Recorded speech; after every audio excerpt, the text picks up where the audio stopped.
வணக்கம். 9 மணி செய்திகளை வழங்குவதற்காக நான் ஸ்ரீராம். பல்வேறு முக்கிய நிகழ்வுகளை தற்போது ஒரு நிமிட செய்திகளாக பார்க்கலாம்.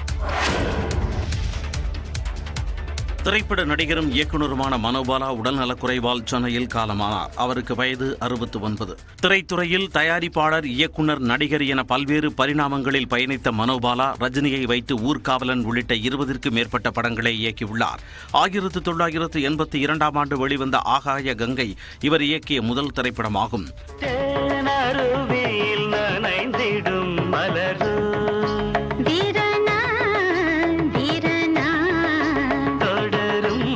அதன் பிறகு 200க்கும் மேற்பட்ட படங்களில் காமெடி மற்றும் குணச்சித்திர வேடங்களில் நடித்துள்ளார். துரத்தி பிடிக்க முடியாத அளவுக்கு வயசானவங்க, சின்ன பையதா 2-3 சவரம் தேரும். 2014ஆம் ஆண்டு வெளியான சதுரங்க வேட்டை திரைப்படத்தின் மூலம் தயாரிப்பாளராகவும் மனோபாலா உருவெடுத்தார். வச்சுக்கலாமா? எம்ஜிஆர் வச்சிருவோமா? ரொம்ப பழசா இருக்கு. ரஜினின்னு வச்சிடுவோமா?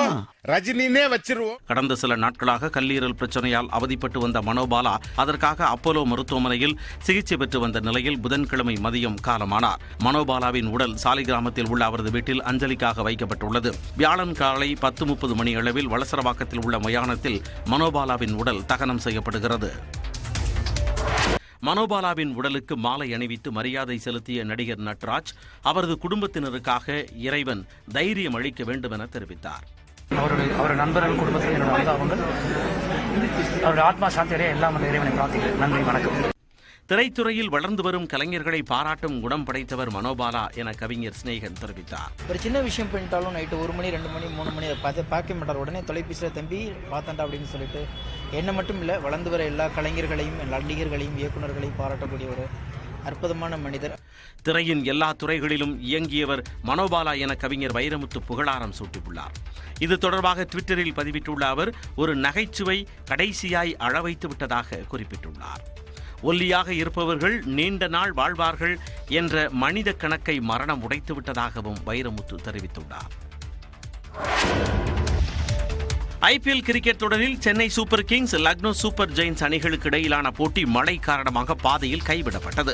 16வது ஐபிஎல் கிரிக்கெட் தொடரில் பிளே ஆஃப் சுற்றுக்கான வாய்ப்பை உறுதி செய்யும் முனைப்பில் அணிகள் பலப்பரட்சை நடத்தி வருகின்றன. 9 போட்டிகளில் விளையாடி தலா 5இல் வெற்றி கண்டிருந்த லக்னோ மற்றும் சென்னை அணிகள் மோதின. லக்னோவில் நடந்த போட்டியில் டாஸ் வென்ற சென்னை சூப்பர் கிங்ஸ் அணியின் கேப்டன் தோனி பந்துவீச்சை தேர்வு செய்தார். சென்னை அணியின் கட்டுக்கோப்பான பந்துவீச்சு காரணமாக லக்னோ அணி வீரர்கள் ரன் குவிக்க முடியாமல் தடுமாறினர். அந்த அணி 44 ரன்களுக்கு 5 முக்கிய விக்கெட்டுகளை பறிகொடுத்தது. எனினும் மத்திய வரிசையில் நிக்கோலஸ் பூரன், ஆயுஷ் பதோனி பொறுப்புடன் விளையாடி அணியை சரிவிலிருந்து மீட்டனர். பூரன் 20 ரன்களில் ஆட்டமிழந்தார். லக்னோ அணி 19.2 ஓவர்களில் 7 விக்கெட் இழப்பிற்கு 125 ரன்கள் எடுத்திருந்த போது மழை குறுக்கிட்டது. பதோனி 33 பந்துகளில் 59 ரன்களுடன் களத்தில் இருந்தார். தொடர் மழை நீடித்ததால் போட்டி கைவிடப்படுவதாக அறிவிக்கப்பட்டது. இதையடுத்து சென்னை மற்றும் லக்னோ அணிகளுக்கு தலா 1 புள்ளி பகிர்ந்தளிக்கப்பட்டது. ஐபிஎல் போட்டிகளில் இருந்து தற்போதைக்கு ஓய்வு பெறப் போவதில்லை என்று சென்னை சூப்பர் கிங்ஸ் அணியின் கேப்டன் மகேந்திர சிங் தோனி தெரிவித்துள்ளார். 41 வயதான மகேந்திர சிங் தோனி சர்வதேச கிரிக்கெட்டில் இருந்து 2020ஆம் ஆண்டு ஆகஸ்ட் மாதம் 15ஆம் தேதி ஓய்வு பெற்றார். இதனைத் தொடர்ந்து ஐபிஎல் தொடரில் சென்னை சூப்பர் கிங்ஸ் அணிக்காக விளையாடி வருகிறார். ஐபிஎல் கிரிக்கெட்டில் இருந்து விரைவில் ஓய்வு பெற தோனி முடிவு செய்துள்ளதாக செய்திகள் வெளியாகின. இது ரசிகர்களை அதிர்ச்சியில் ஆழ்த்தியிருந்தது. மேலும் பஞ்சாப் கிங்ஸ் அணிக்கு எதிராக கடந்த ஞாயிற்றுக்கிழமை நடைபெற்ற போட்டியின் போது கடைசி ஓவரில் களமிறங்கிய தோனி 2 சிக்சர்களை விளாசியது ரசிகர்களை உற்சாகமடைய செய்தது. இந்நிலையில் லக்னோ சூப்பர் ஜெயின்ஸ் அணிக்கு எதிரான போட்டியில் டாஸ் வென்ற தோனி பந்து வீச்சை தேர்வு செய்தார். அப்போது கடைசி தொடரை எவ்வாறு உணர்கிறீர்கள் என்று நிகழ்ச்சி தொகுப்பாளர் எழுப்பிய கேள்விக்கு பதிலளித்த தோனி, இதுதான் கடைசி ஐபிஎல் என்று நீங்கள் தான் முடிவு செய்துள்ளீர்கள், தான் முடிவு செய்யவில்லை என்று தெரிவித்தார். இதன் மூலம் அடுத்த ஆண்டு ஐபிஎல் தொடரிலும் அவர் பங்கேற்பாரா என்ற எதிர்பார்ப்பு எழுந்துள்ளது. தமிழகத்தின் பல்வேறு பகுதிகளில் கொட்டி தீர்த்த கோடை மழையால் வெயிலின் தாக்கத்தில் இருந்து மக்கள் விடுபட்டனர். கோவையில் பந்தய சாலை, உக்கடம், டவுன்ஹால், ஒப்பனக்கார வீதி, புளியகுளம், பாப்பநாயக்கன்பாளையம், ராமநாதபுரம், சிங்காநல்லூர் உட்பட நகரின் பெரும்பாலான பகுதிகளில் பலத்த மழை பெய்தது. இதன் காரணமாக பல்வேறு பகுதிகளில் தண்ணீர் தேங்கியதால் வாகன ஓட்டிகள் சிரமமடைந்தனர்.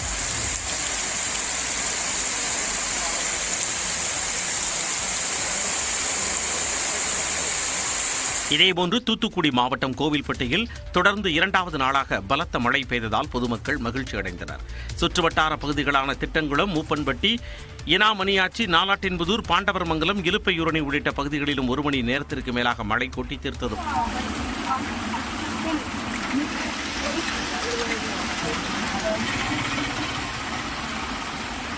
மயிலாடுதுறை மாவட்டம் சீர்காழி மற்றும் அதன் சுற்றுவட்டார பகுதிகளிலும் 2வது நாளாக கனமழை பெய்தது. குறிப்பாக வைத்தீஸ்வரன் கோவில், கொள்ளிடம் ஆகிய பகுதிகளில் அரை மணி நேரத்திற்கு மேலாக மழை பெய்ததால் வெப்பம் தணிந்து குளிர்ச்சியான சூழல் நிலவியது. கோடை வெப்பத்தை தணிக்க பல்வேறு பகுதிகளில் பலத்த மழை கொட்டி தீர்த்தது. அந்த வகையில் சிவகங்கை சுற்றுவட்டார பகுதிகளான மதகுப்பட்டி, படமாத்தூர், நாட்டரசன்கோட்டை, சாத்தரசன்கோட்டை உள்ளிட்ட பகுதிகளில் 1 மணி நேரம் மழை வெளுத்து வாங்கியது. புதுக்கோட்டை நகரில் சுமார் 1 மணி நேரம் பெய்த கோடை மழையால் பொதுமக்கள் மகிழ்ச்சி அடைந்தனர். வெயிலின் தாக்கம் அதிகமாக இருந்த நேரத்தில் திடீரென மேகமூட்டத்துடன் மழை பெய்தது வெப்பத்தை தணிக்கும்படி அமைந்தது.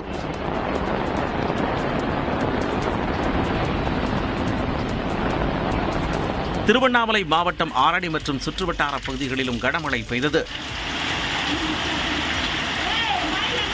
மலை மாவட்டத்தையும் மழை விட்டு வைக்காமல் கொட்டி தீர்த்தது. நீலகிரி மாவட்டம் பந்தலூர் பகுதியில் பெய்த கனமழையால் கடைகளுக்குள் மழைநீர் புகுந்தது.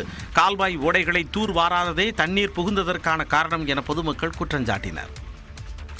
மேலும் பல்வேறு செய்திகளை பார்க்கலாம் சிறிய இடைவேளைக்கு பிறகு.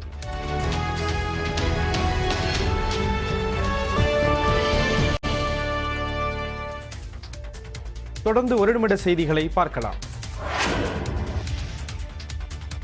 அதிமுக உட்கட்சி பிரச்சனையில் தலையிட விரும்பவில்லை என மத்திய உள்துறை அமைச்சர் அமித் ஷா தெரிவித்துள்ளார். கர்நாடக சட்டமன்ற தேர்தலையொட்டி நியூஸ் 18க்கு பிரத்யேக பேட்டியளித்த அவர் EPS, OPS இணைவது குறித்து இருவரும் பேசி சுமூக முடிவெடுக்க வேண்டும் என கூறினார். पार्टी का आंतरिक मामला है, हम इसमें पढ़ना नहीं चाहेंगे.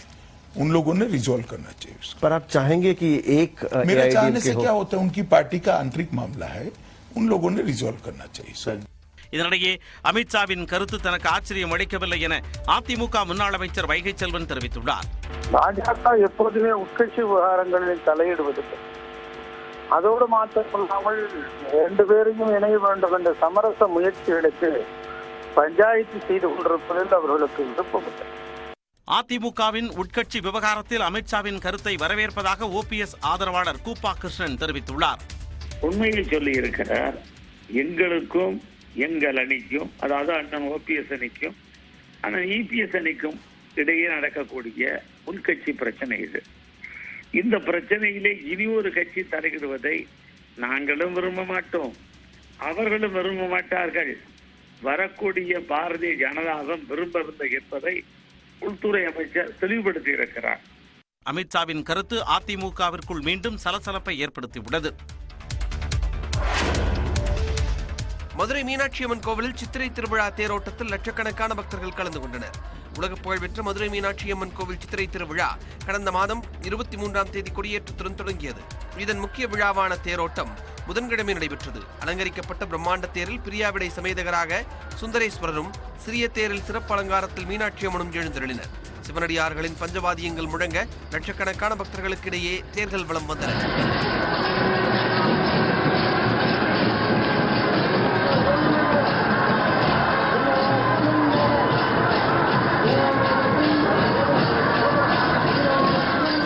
ஒட்டி மாசி வீதிகளில் பக்தர்கள் கூட்டம் அலைமோதியது.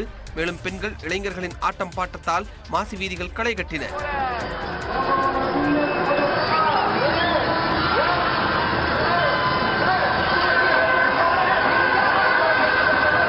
சின்ன பிள்ளையில இருந்து இந்த திருவிழாவை நாங்க பாத்துக்கிட்டு இருக்கோம். இங்க பார்க்க வர எல்லா பக்தர்களுக்கும் நோய் நொடி இல்லாம எல்லாரும் நீண்ட ஆரோக்கியத்தோடு நல்லா இருக்கணும் கடவுளை பிரார்த்தனை பண்ணுகிறோம். தேரோட்டம் ரொம்ப பெரிய பிரம்மாண்டமா இருக்கும். இப்ப ஃபர்ஸ்ட் டைம் பாக்குறோம். ரொம்ப சந்தோஷமா இருக்கு. 4 மாசி வீதிகள் வழியாக வலம் வந்த தேர்கள் 12:30 மணி அளவில் நிலையை வந்தடைந்தன. சித்திரை திருவிழாவில் கள்ளழகர் வைகை ஆற்றில் இறங்கும் வைபவம் வெள்ளிக்கிழமை நடைபெற உள்ளது. காழ்ப்புணர்ச்சி காரணமாக தங்கள் மீது தெரிவிக்கப்பட்ட குற்றச்சாட்டுகளில் உண்மை இல்லை என்பது வருமான வரித்துறை சோதனை மூலம் தெளிவாகியுள்ளதாக ஜி ஸ்கொயர் நிறுவனம் விளக்கம் அளித்துள்ளது. ரியல் எஸ்டேட் துறையில் ஈடுபட்டுள்ள முன்னணி நிறுவனமான ஜி ஸ்கொயருக்கு உட்பட்ட 50க்கும் மேற்பட்ட இடங்களில் கடந்த ஒரு வாரமாக வருமான வரித்துறையினர் சோதனை மேற்கொண்டனர். இந்நிலையில் இந்த சோதனை தொடர்பாக விளக்கம் அளித்து அறிக்கை வெளியிட்டுள்ள ஜி ஸ்கொயர் நிறுவனம் வருமான வரி சட்டங்கள் மற்றும் விதிகள் முறையாக பின்பற்றப்படுகின்றதா என்பதை உறுதிப்படுத்துவதற்கான வழக்கமான சோதனைதான் இது என்றும் நாடு முழுவதும் உள்ள பல்வேறு ரியல் எஸ்டேட் நிறுவனங்களிலும் இதே போன்ற சோதனை நடத்தப்பட்டதாகவும் தெரிவித்துள்ளது. வருமான வரித்துறையின் சோதனைக்கு முழு ஒத்துழைப்பு அளித்ததாகவும் ஜி ஸ்கொயர் நிறுவனம் தெரிவித்துள்ளது. இந்த சோதனையின் போது தாங்கள் அளித்த ஆவணங்கள் மூலம் தங்களுக்கு எந்த ஒரு அரசியல் கட்சியினுடனோ அரசியல் கட்சியைச் சேர்ந்த குடும்ப உறுப்பினர்களுக்கோ தங்களுடன் தொடர்பு இல்லை என்பது உறுதி செய்யப்பட்டுள்ளதாக விளக்கம் அளித்துள்ளது. தங்களது நிறுவனத்திற்கு 38,000 கோடி ரூபாய் சொத்து இருப்பது உள்ளிட்ட ஆதாரமற்ற குற்றச்சாட்டுகள் தவறானது என்பது நிரூபிக்கப்பட்டுள்ளதாகவும் ஜி ஸ்கொயர் நிறுவனம் தெரிவித்துள்ளது. சோதனையின் போது 3.5 கோடி ரூபாய் ரொக்கம் கைப்பற்றப்பட்டதாக வெளியான தகவல் முற்றிலும் ஆதாரமற்றது மற்றும் தவறானது என்றும் விளக்கம் அளிக்கப்பட்டுள்ளது. மகளிர் இலவச பேருந்து பயண திட்டத்தில் அரசுக்கு வருவாய் இழப்பு ஏற்பட்டுள்ளதாகவும் கிராமப்புறங்களுக்கு பேருந்து சேவை நிறுத்தப்பட்டுள்ளதாகவும் தென்காசி மாவட்ட ஆட்சியர் துரை ரவிச்சந்திரன் தெரிவித்திருப்பது அதிர்ச்சியை ஏற்படுத்தியிருக்கிறது.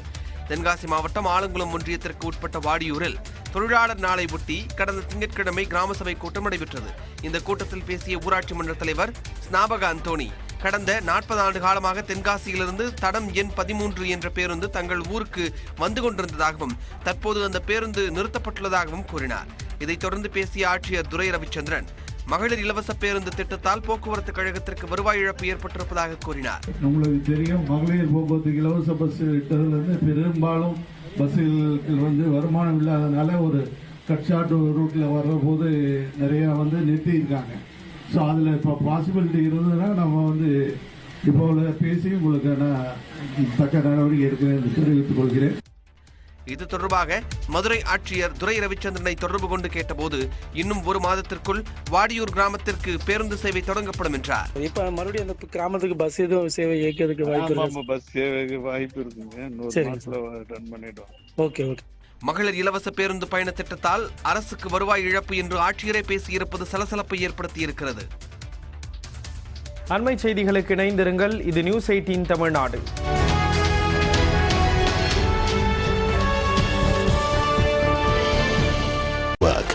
News 18 Network.